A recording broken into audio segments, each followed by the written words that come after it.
Hey, what's up, folks? It's Will back once again for another fight card prediction.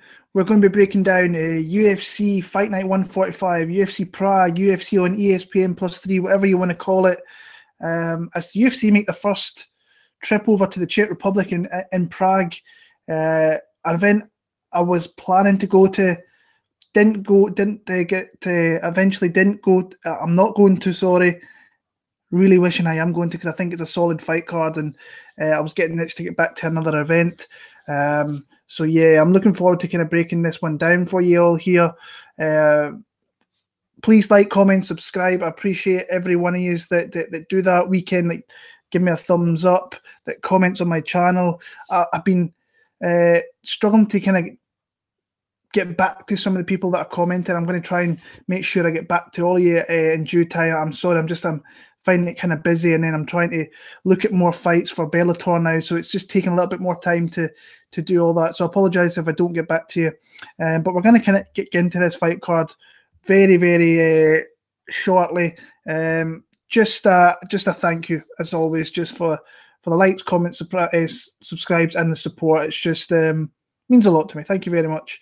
But yeah, solid overall fight card. I like them going into new places in Europe, breaking new ground. I've always liked that type of thing. And like I said, I think there's solid fights throughout this card, and I like the main event as well. I think it's a good main event for the European market. So yeah, we're going to get started. And we are going to get started in the lightweight division with Damir Ismagulov against Joel Alvarez. Looked into Joel Alvarez. I'm not impressed. I think he's got a blown-up record against really bad opponents. And you can see that the one loss that he's got in his record, he's a 15-1 guy, I think, with 14 wins via submission. So you can see where the guy's got his skills, and that's on the ground. His one loss was that like a spinning head kick. I literally just watched that within the last hour there. It was a pretty nasty spinning heel kick, sorry, and caught him square in the door and put him down, and that was him after about 30 seconds of that. But when you watch a lot of his fights in the AFL out of Spain, he's got his opponents just don't look that good. Like the tape that I watched wasn't that good. It was kind of grainy. It was some cell phones and you name it. The kind of the footage wasn't all that great. But what I seen wasn't that inspiring really from Joe Alvarez. Damir Ismagulov, I think he's just a better fighter in every aspect. I think his control, his takedowns. I think he's striking. I thought against Alex Gorgees, I don't even think he got out of the second gear. I think he's got a lot more to show. He did say he wanted to drop down to 145. Powerful grappler, good control. I think he's the better striker here. The only thing he has to worry about is just not getting caught by Joel Alvarez, and Alvarez is going to be looking for that submission. So he's fairly comfortable off his back. As long as Damir doesn't give up his back, which I don't think he will, I think that Damir will. He's got a whole avenue of ways to win this fight. I think he could finish it via stoppage, via TK ground and pound, or I think he could ride out a very comprehensive decision. And I see his odds here as they dropped in the last few hours. He's minus 245. I think that's a good parlay piece, honestly. I think he should be a little bit higher than that from what I see and how I kind of look at fights. And if that might be something I look at once the odds kind of get out here tomorrow morning, I'm guessing. So Damir Ismagulov, I'm going to pick him via TKO in the second round in that one there. Moving on, Hustam Habilov against Carlos Diego Ferreira. This is a good fight, a really, really good fight. But again, I'm struggling to see past Hustam Habilov. I'm really cheering for Carlos Diego here. I think he's a really exciting fight, a guy I really like to watch fight, coming off that win over Kyle Nelson back in Canada at the end of the year. After I think he took a little bit of a break. No, sorry, he fought back in February, he beat Jared Gordon. Before that, he had the break. We beat Olivier. I think he popped for something and got a suspension. Looked great against Jared Gordon. Looked very good against Kyle Nelson. I don't think Kyle Nelson's. I still don't think he's really a UFC caliber fighter. Handled his business. Very dangerous on the feet. He's got some good power. Some good control as well. Really dangerous with his submissions. But we all know what Hustam Habilov is really, really like. He's one of those guys that he just wins fights, and he wins close fights. He's one of those guys that rounds could be close, and he just seems to kind of get the edge in the majority of those rounds. And I mean, it was a closer fight in Russia. Cajun Johnson, I thought, pushed him very, very hard. That loss is coming. I don't think it's going to be Carlos Diego here. I think that Carlos has got a lot of qualities. He's very, very dangerous, but I can just see Hustam Khabilov just really wearing on him and winning close rounds. I think if he starts off quick, wins the first, I think that Carlos is going to struggle to win the decision here. I really do. Hustam's coming off decision wins over Norman Park, Wade, Leandro Silva, Sago, Desmond Green, Cage and Johnson. So they're not top opponents. I would, any of those opponents there, I would probably put Carlos above them personally myself, just looking at them.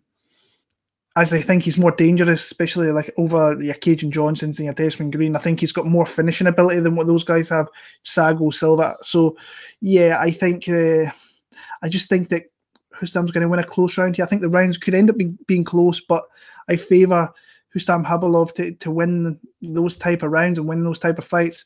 Cheering for Carlos Diego Ferreira, but I do believe that Khabilov will win a decision. Hopefully Carlos gets it done though. Moving on, welterweight division. Michel Prazeres against Ismail Naurdiev. Naurdiev, from what I've seen, kind of got a little bit of a blown-up record himself. Decent striking though. I think that he's a nice replacement. I heard someone say, there was a couple of people once, Michel's opponent pulled out. This was the guy that they were shouting for, that they should get the opportunity. And from what I've seen, like, the guy's got some really good striking, but I think he can be taken down. I think in the ECB fight, he got taken down. He just got controlled a little bit too much. And ultimately, he lost the fight through that.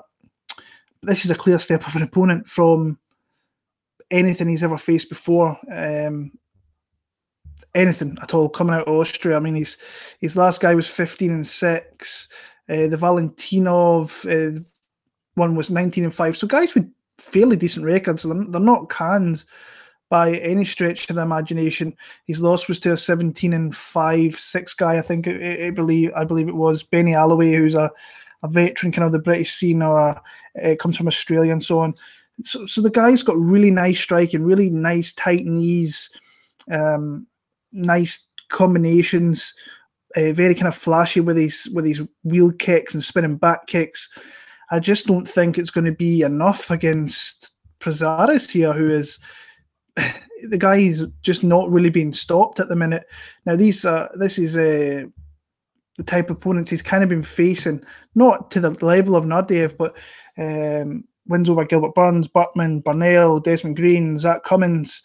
I think his win over Fabinski was a really big win, a really good win to have in his resume, because Fabinski is just awkward. I thought they were going to grapple there. I thought Prazeres had the advantage in that one, and it turned out he did, but he didn't really need to use it because he hit him with a big power shot, got that choke. So the guy's obviously got a bit of power.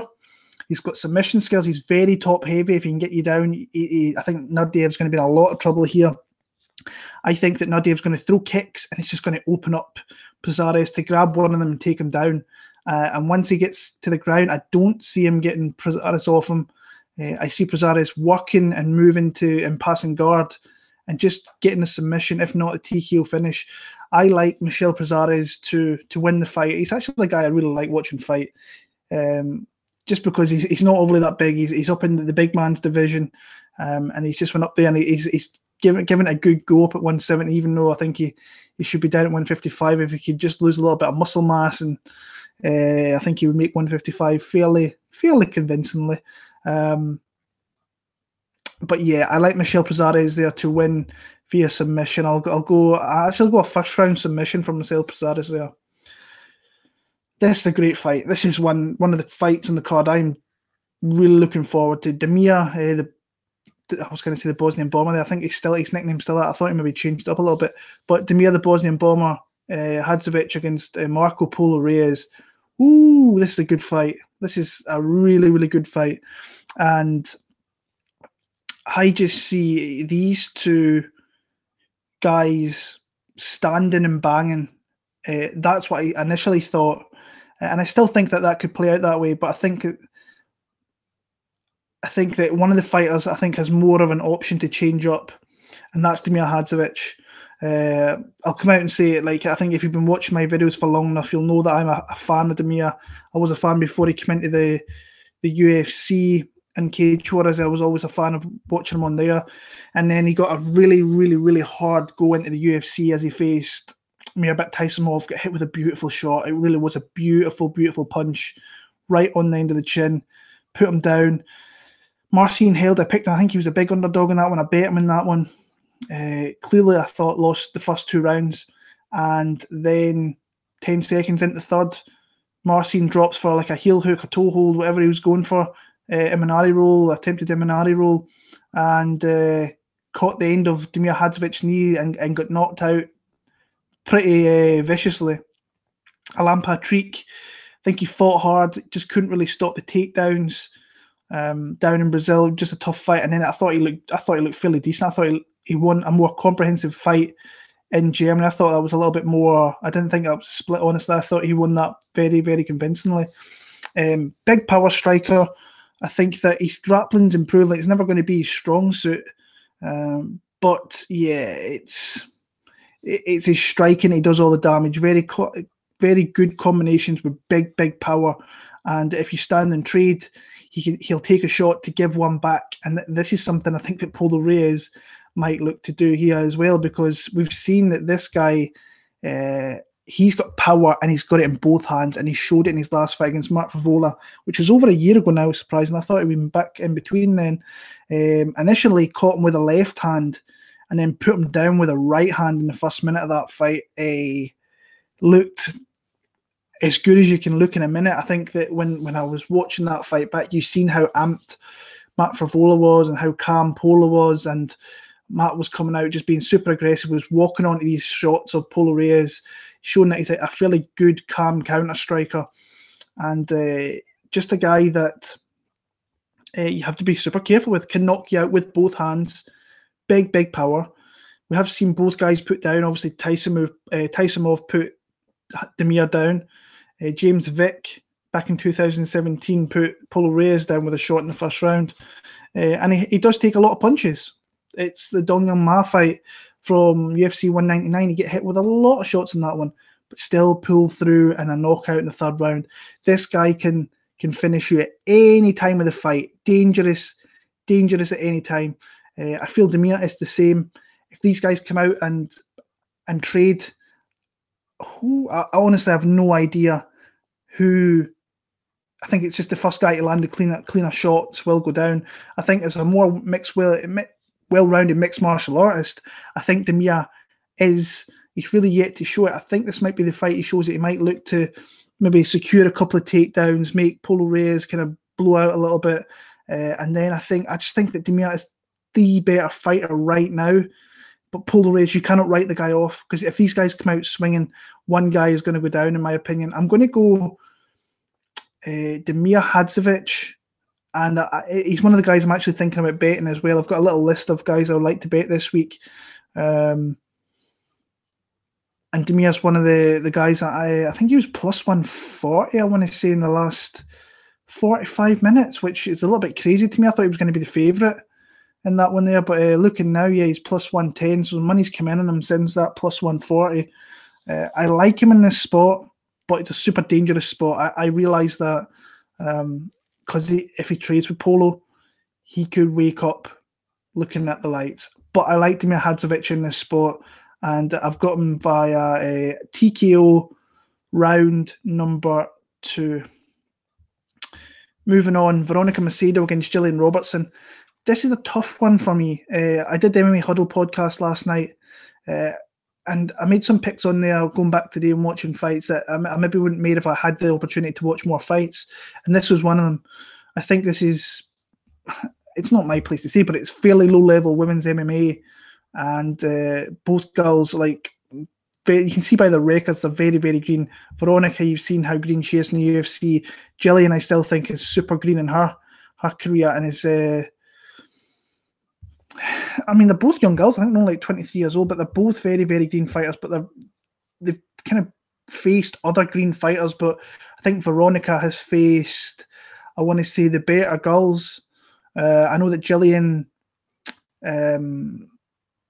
she beat Emily Whitmire, who's won a couple of fights. Fair play. She absolutely blew through Alexandra Albu last night and lost one of my bets, which was a bad bet. Might be my worst bet of the year. It could end up being that. Molly McCann. Molly's, as much as I love Molly, she really hasn't got much of a ground game. It showed. Gillian Robertson took her down, used great positioning and just worked for that rear naked choke, then got it. And then she just made, I think she made a mistake against Myro Silva.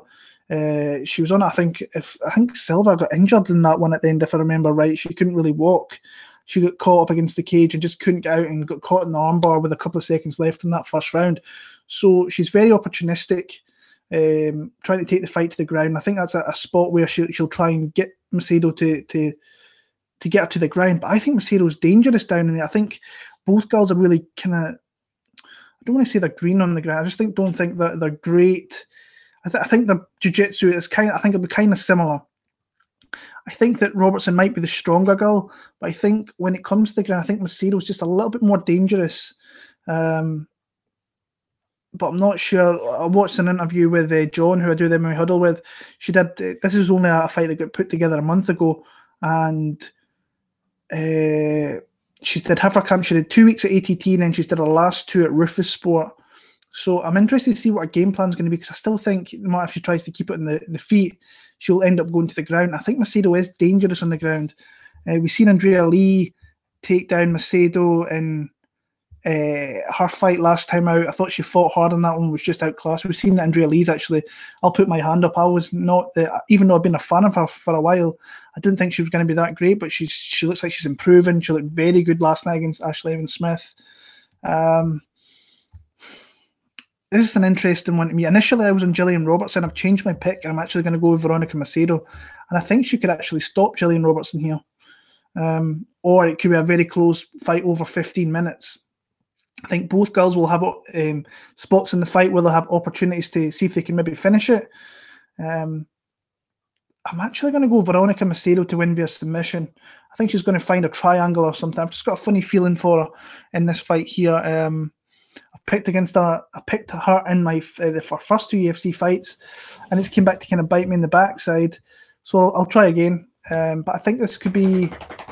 I've seen some people say that Gillian's going to run through a little bit, and this betting line was actually pretty wacky earlier on. Gillian Robertson, I think, was minus 245, which to me I was like, whoa, that's crazy. Those odds should not be as off as that.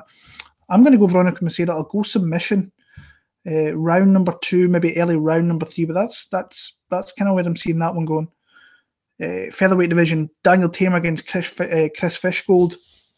Good fight, good matchmaking, I think. When I looked into, like I said, I've watched Fishy for years. He fought in the cage.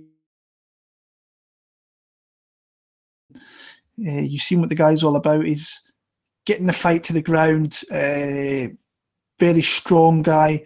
A lot of technique on the ground. I think he just got his black belt. John, who I do the MMA Huddle with, he just had an interview with Chris, and he says he just got his black belt. So that's pretty sweet. So well done to Chris there.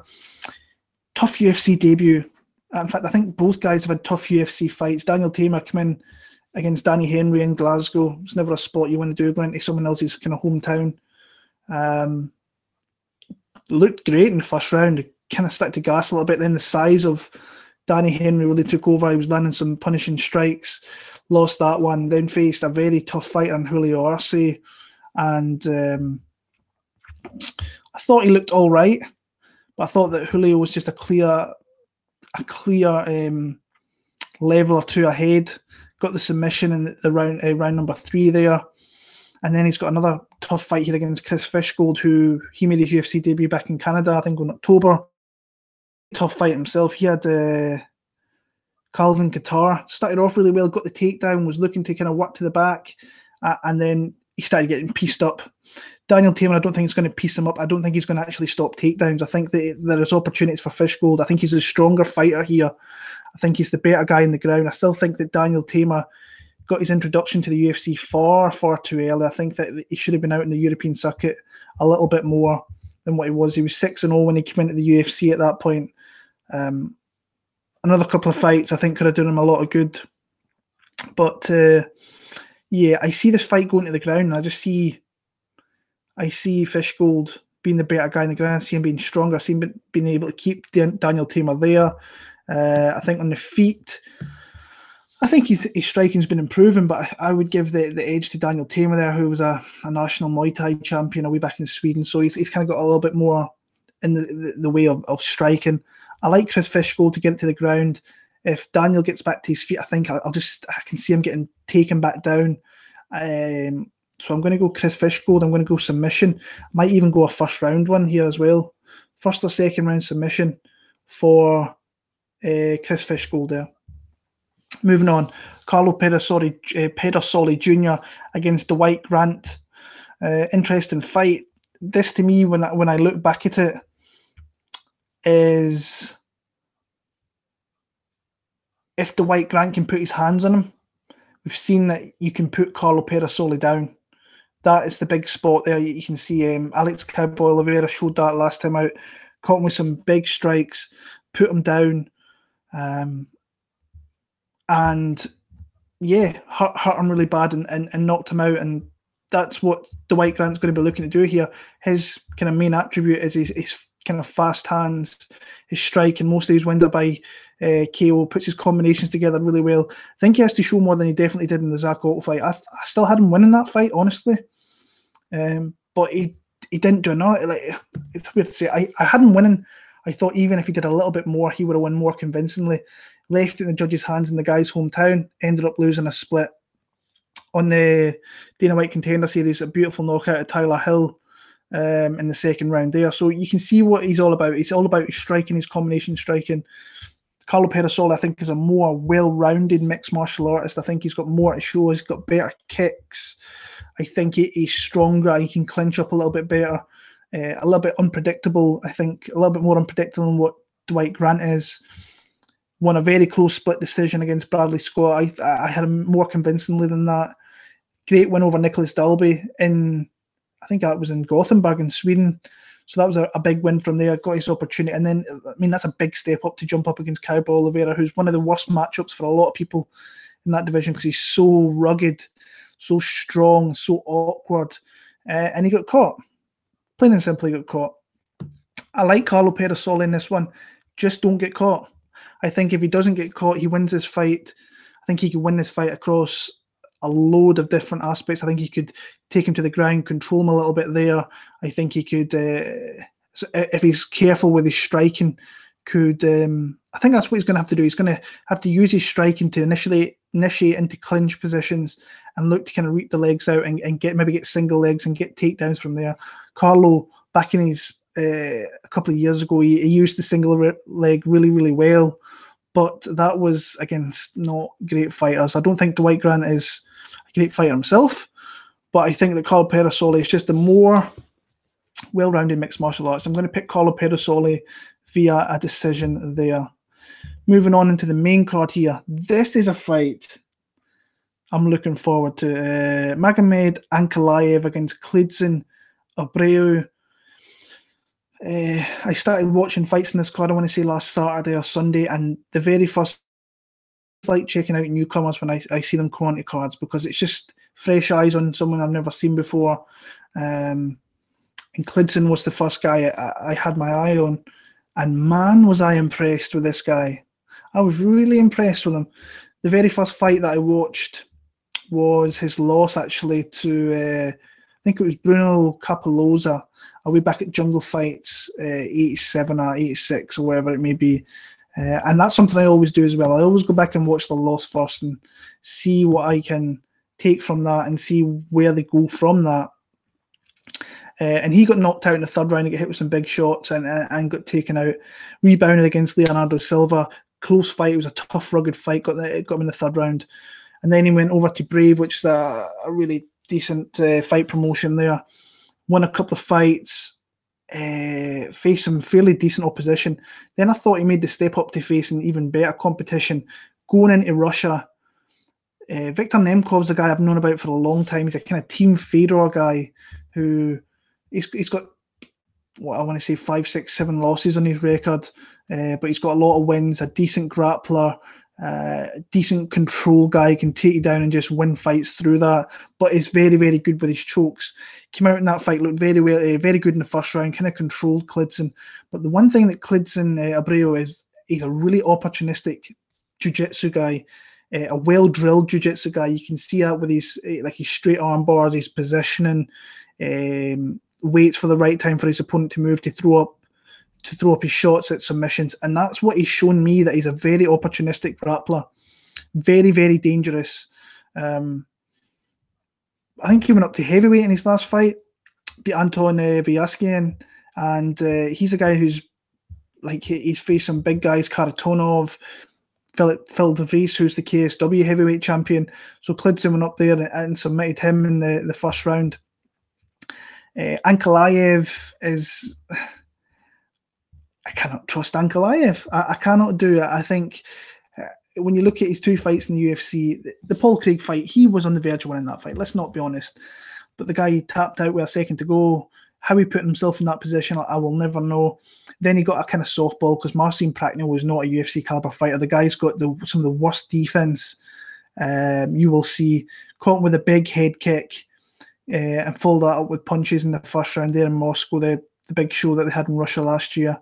And yeah, I actually think he's got his toughest opponent he's actually ever had in his career. I think this is a good fight. I think from what I see of Klidson, he's a guy that's he might be one of those ones. He might fade late on in fights, but I think while he's there, he's not like a high volume guy as well. So, but he uses his strikes well to get into positions where he can look to the ground. He's another one that's, I think, uses single legs really, really well. Seen that in a couple of fights. The Teymur fight, I thought he showed that well. But I like what I see from Klidson Abreu. I think he's a good addition to 205. Like I say, opportunistic. I like guys who are very opportunistic, will jump on things. Sometimes that works out, sometimes it doesn't. It puts you in a worse position. Ankalaev, I don't think is overly dangerous on the ground. I think he's more a control guy with some fairly decent ground and pound. But I just think Klidson's going to catch him in a submission here. I think he's going to throw something up and catch him. I'm going to go Klidson de Abreu via submission, maybe in the second, early third round. He might be losing that fight until he throws something up. Strong guy, strong. I like the addition to the 205 division of this guy. I'm going to take a shot on him here. His line was plus 245. I can see people coming in on that. If they see not just because I see it doesn't mean other people will. But I think he's a very opportunistic grappler with a chance to stop this fight, and he's just a fun fighter to watch. Very opportunistic, well drilled, dangerous guy. Looking forward to this fight a lot. I'm going to pick Klidson de Abreu. I'm going to pick him via submission, and him to beat Magomed Ankalaev there. So yeah. Moving on, we are in the bantamweight division. John Dodson, Petr Yan. I love Petr Yan. I really do. This is a big fight for him because John Dodson is, I think he's especially now, he is your perennial gatekeeper to the top 10 of that division. You look at his losses, John Lineker, that was to make his way into that top 10. Marlon Moraes into that top 10. That was a close fight, actually. I felt a little bit, I thought he could have won that one. And then Jimmy Rivera to get into that kind of top 10, top 7 kind of position.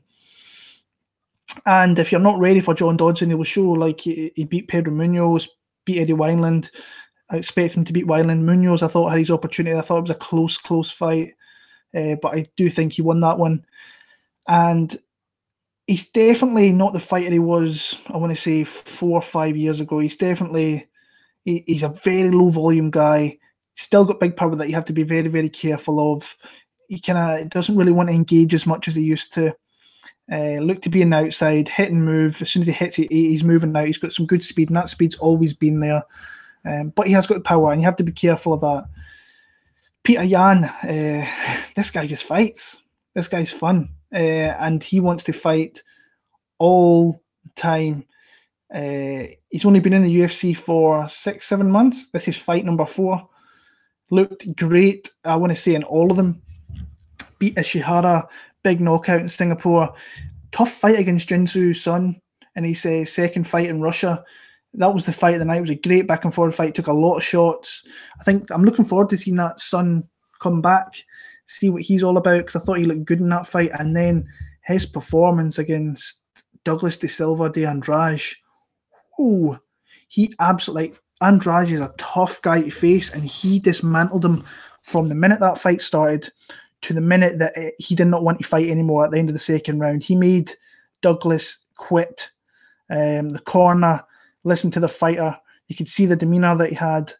He was not winning any aspect of that fight, was getting beaten up very, very badly by the volume, the hard hitting of Petr Yan, just his overall superior fight game.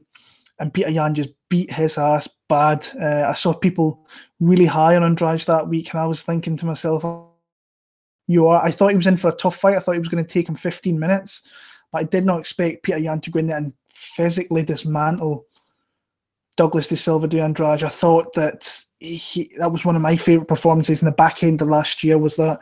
And now he's getting in here against John Dodson, who, like I say, it's a tough fight, but I just think that Petr Yan has got enough in his gas tank to keep up with someone like John Dodson, land the harder shots. I think he can mix it up with takedowns.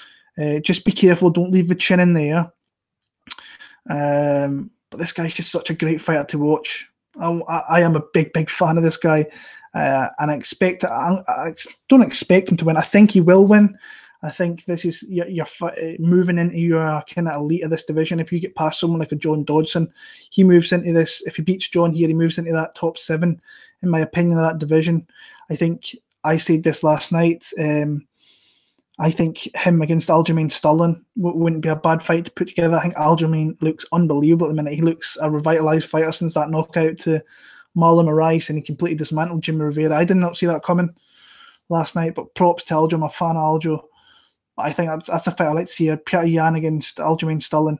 I'm going to pick Petr Yan via decision here. Could be close. Could be a little bit frustrating one for Petr Yan, because I don't think John Dodson wants to engage with him. But I'm going to go Petr Yan via, it could be like a 30-27 in one card, 29-28 in others, but I see him winning that fight. Moving on. Big fight here for the Czech Republic, as their own Lucie Pudilova faces off against Liz Carmouche. And initially I was like, oh, this is a bad matchup. This is a bad matchup for Lucie Pudilova, for the simple reason that if Liz Carmouche can get her hands on her, I think she's very strong. I think she could hold on to Lucie for a vast majority of the fight, take her down, just control her.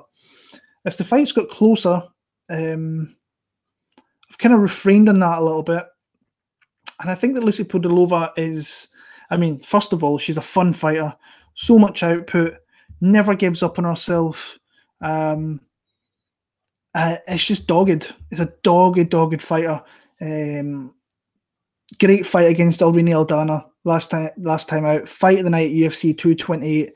I've seen a lot of people bet her. I've seen a lot of people kind of pissed at the end of that fight because they thought she won. I thought Aldana actually won, and saying that I bet Aldana, so I can see why they were pissed and so on. It was a close fight. Could have went either way. If it went to Pudilova, I couldn't have complained one bit. But overall, great fight. It was a great fight to go back and watch this week. Wins over Ji Young Kim, Sarah Morris. I think the main thing here is just don't get taken down. I think that out of all the fighters she's had, Liz is the strongest, but I do think Liz is kind of slow. I think she's losing a little bit of speed. I thought she looked great against Jennifer Maia, who's another girl that came in to the UFC last time, looked fairly convincing in that win back in the summer of last year. But she can be taken down as well. I don't think that Lucie will look to take her down, but if you look at all of Liz's fights, she takes people down in every fight, pretty much. I don't see that being any different here, but it's whether Lucie can get back to her feet. And I think on the feet, I think the output could actually burn out or hurt Liz Carmouche a little bit. So she has to make those strikes count. That's what I think. That's what I think she has to do. I'm just struggling to see past Liz Carmouche, though. I want Lucie to win. She's at home. Always like seeing the European fighters, especially. I know what it was like when they came to Scotland and we went 3-0 that night. And she's the only fighter from the Czech Republic on this card here. It'd be massive for the area, massive for the city, massive for the MMA and Czech Republic. I struggle to see. I think Liz Carmouche is going to do enough with takedowns to win the decision.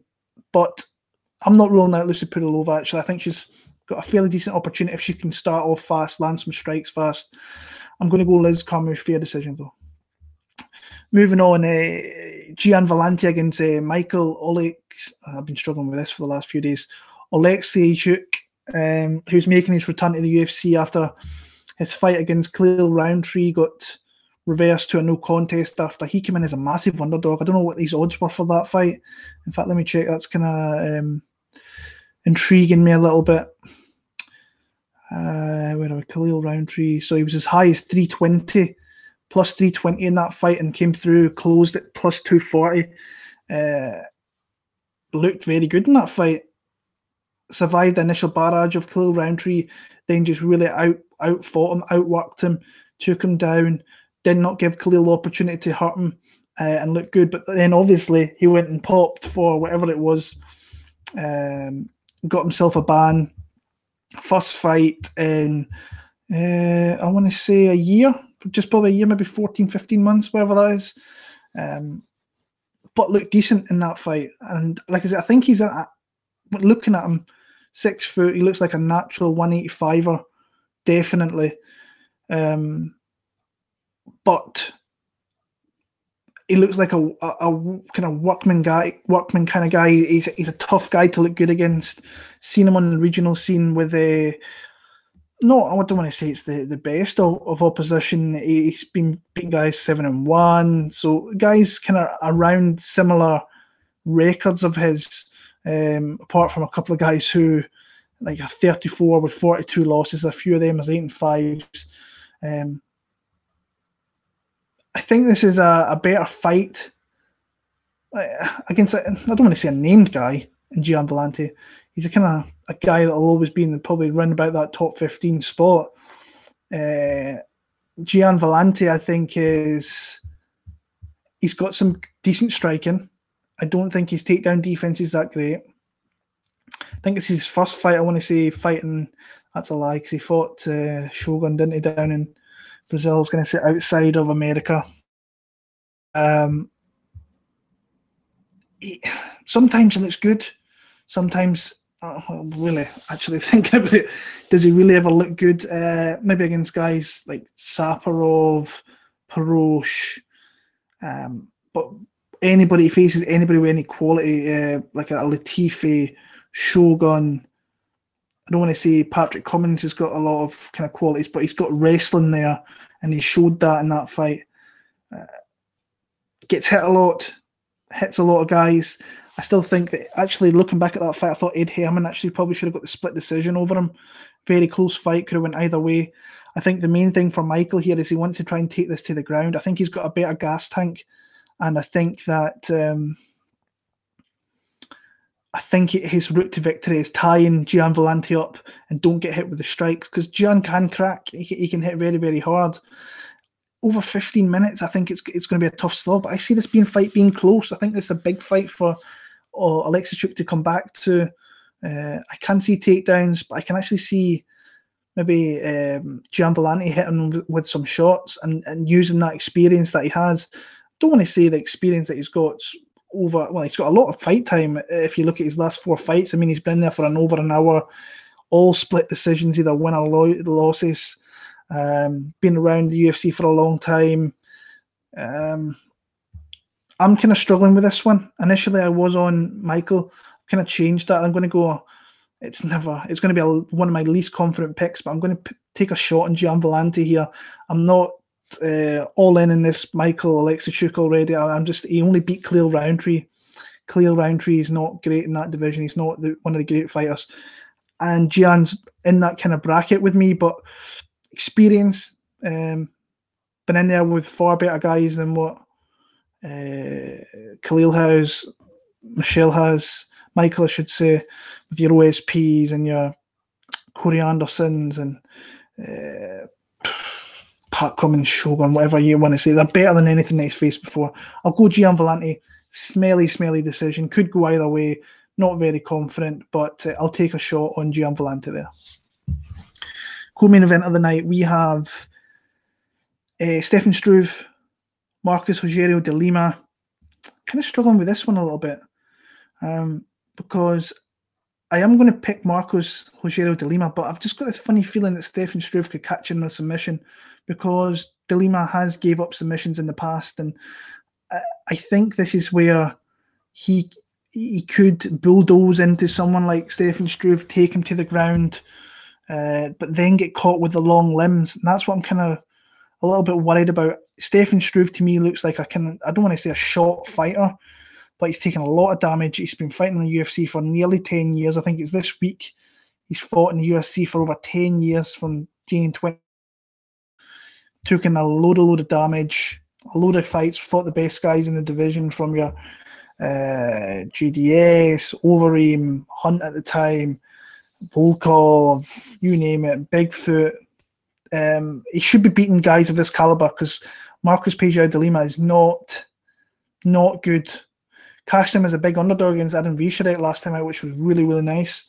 He was plus 250, which was a little bit crazy to me because Visharek's hot garbage. This is his last fight in his contract. I just don't see the UFC keeping him around. I think that his drives went, his desires went. He's did this camp back in Holland. Interesting to see how that rolls out because he's usually been in America with Henry Hooft and so on, the Black Zillions at one point. Last win was over 2.5 years ago. Daniel Milanchuk looked decent in that fight. It's the last fight I actually think he looked decent in. Looks slow, looks sloppy, defense is lacking. He should, if he was very, very aggressive with his striking, which he normally is, then I think he could hit him with a big shot and knock him out. I'm just not confident that he can actually do that. And the guys that he's won, I mean, Visharek's not good. Jeremy Kimball's not good. Clint Hester, I thought at the time was a good fighter. But when he's faced anybody half decent, OSP, Krylov, he's lost the fights. I just think that Stefan Struve's a little done right now, and I think that Rogério could maybe out-race them a little bit. But I could see Stefan Struve throwing up a submission and catching him. This is going to be another one of my not confident lists. I'm going to pick Marcos Rogério de Lima. I'm going to pick him via TKO over second round. I think he beat Stefan Struve. Not super confident in that though. And the main event of the night, we have Jan Blachowicz against Thiago Santos. Ooh, this is a really good main event. It's actually, like I said at the start of the video, good matchmaking, and potentially could be the next guy to face John Jones, depending on how that goes. We've seen what Anthony Smith's went and done.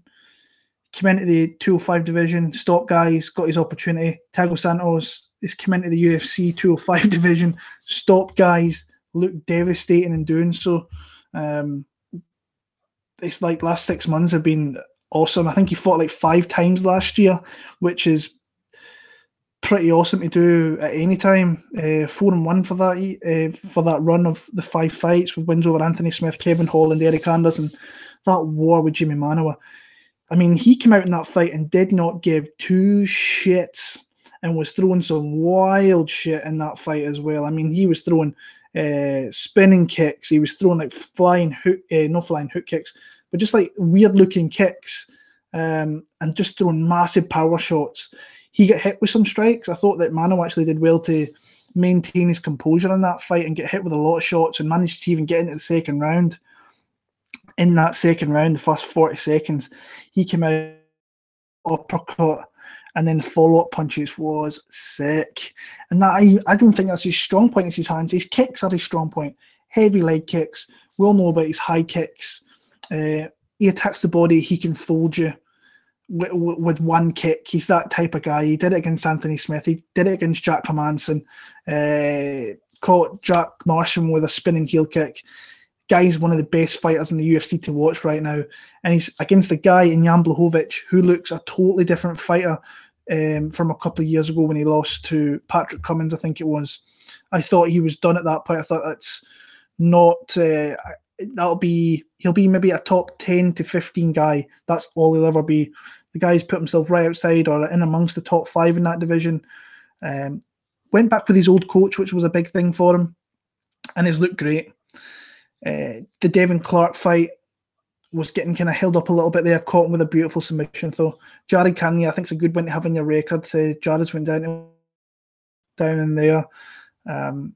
Jamie Manoa fight was, I think he's coming out party back to, you could see that his confidence was sky high. Caught Jimmy with some big shots. Pretty technical striking, good jab. Just looked tough. He was an underdog in that one. I remember Kashina was an underdog, which is always nice. And then beat Nikita Krylov. I bet Nikita on that one. I thought he was going to get it done. And Jan looked great, caught him with an arm triangle choke. Very, very vicious submission and got it done there. Like I said, a good technical striker against a brawler in Thiago Santos, who is just dangerous with every strike he throws. It's going to be interesting to see how Thiago kind of comes into this fight, because is he going to sit back, try and pick his shots better, or is he going to come out like he did against Jimmy Manoa and just throw the kitchen sink and see if he lands something? Because I can see him doing that, and I can see him catching Jan Blachowicz and totally knocking him out. It's whether Jan can respond with the counter strike, and if he gets pushed back against the cage, that's just a danger zone for Jan Blachowicz. I think Jan needs to try and tie him up. He can get takedowns. He can land strikes himself. I just think the more velocity comes from Thiago Santos, it's fairly obvious. But don't count out Jan Blachowicz to knock him out, because we have seen, I mean, Dave Branch is not known for his striking, and he knocked out Thiago Santos clean. So Jan Blachowicz can definitely do it. He's got some fairly decent striking himself. I think overall as a fighter, I actually think Jan Blachowicz is the better fighter. But Thiago Santos just looks dangerous at the minute. He's got that look in his eye of an absolute killer. Struggling with this one. Initially was on Blachowicz. The last 24 hours, I've kind of changed my mind. I'm on Santos, and I'm going to go with Thiago Santos early. I think that's what it has to be. He has to knock him out early. So I'll go a first round knockout for Thiago Santos. If this goes into 2 and 3, I think he could struggle. Eyes on him and depletes his gas tank. I think he could come into this fight. He's got a potential for submitting him, potential for ground and pound, because his defense will start failing. I'm going to go Thiago Santos, though. I'm going to go a first round knockout. Or Jan Blachowicz. Jan. That's not an easy thing to do. Jan's a tough guy to put down. I just think the way this guy's fighting at the minute, he's super dangerous, very, very scary. But I do worry if it goes into, especially into 3, 4, 5, I think Jan could maybe take over on that one. So yeah, that's my picks for UFC Prague, UFC Fight Night 145. Been a fun card to actually talk about. Looking forward to watching it on Saturday. I'll be at work, so I'll not be able to watch live, which sucks. But after the event, I'll be getting home from work then, so we'll catch up with everything there. Next week, UFC 235. John Jones is back. Tyron Woodley against Kamaru Usman. Great fight. We have Ben Askren making his UFC debut, which is pretty awesome. Weili Zhang, looking forward to. Cody Garbrandt is back. Zabit's there. Johnny Walker's got added to the card. Sanchez against Mickey Gall. It's a fight that interests me. So yeah, looking forward to talking that one. Until next week, let me know your picks. Let me know your bets if you're betting anybody. And thank you for the support as always. Until next week, guys, take care and all the best.